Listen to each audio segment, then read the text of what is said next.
زندگانی میں مردوں کی شمشیر ہیں، اس کے ذریعے اخوت کی جہانگیری اور محبت کی فراوانی ایک ملک کے دفاعی نظام کو اور ایک ملک کی عوام الناس کو قریب سے قریب تر اور اس ملک کو مضبوط سے مضبوط تر یقینی بنا سکتے ہیں۔ یہ علامہ اقبال کا اہم ترین پیغام خطبہ الہ آباد میں پایا جاتا ہے۔ اب اس کے بعد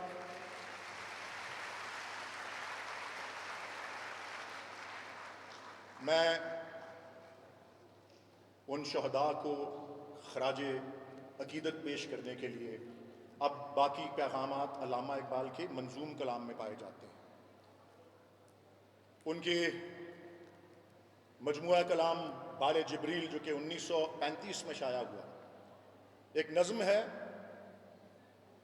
جس کا تصور ایک محاورے کی حیثیت بھی رکھتا ہے۔ محاورہ کیا ہے؟ کشتیاں جلا دو، برن یور بوٹس، جس کا تاریخ میں ایک پرماننٹ یا مستقل ایک مقام اور یادگار جو کھڑی کر دی ہے، جس کو جبل الطارق کہا جاتا ہے،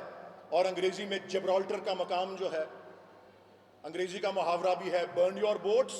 اور دوسرا I stand as firm as the rock of Gibraltar. اس مقام پر طارق بن زیاد رحمۃ اللہ علیہ جب اندلس کے میدان جنگ میں پہنچتے ہیں اپنی افواج کے ساتھ، تو وہ کشتیاں تو جلا دیتے ہیں، لیکن علامہ اقبال اس کے بارے میں کیا تصور پیش کرتے ہیں اپنی نظم طارق کی دعا،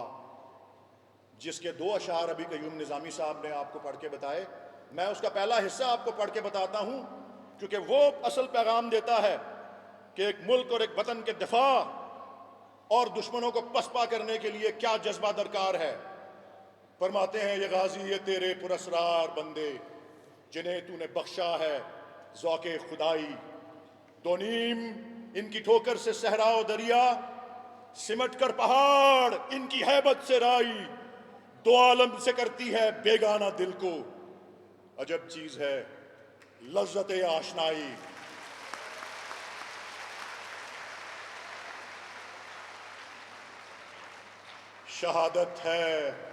شہادت ہے مطلوب و مقصود مومن، نہ مال غنیمت نہ کشور کشائی، عزائم کو سینوں میں بیدار کر دے، نگاہ مسلمان کو تلوار کر دے۔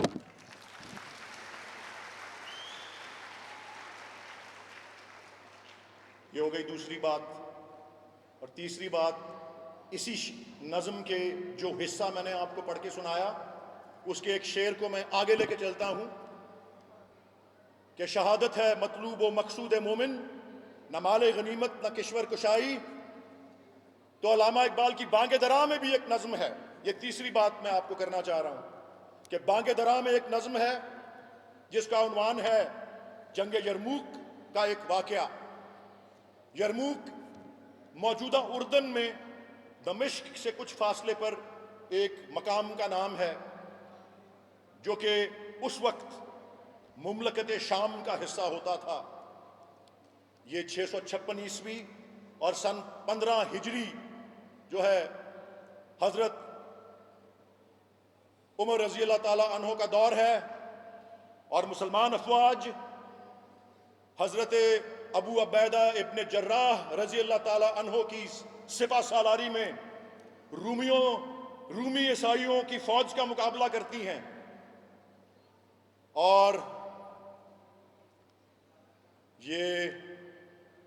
20,000 کی فوج کی قیادت حضرت ابو عبیدہ ابن جراح رضی اللہ تعالیٰ عنہ کر رہے ہوتے ہیں، اور ان کے مقابلے میں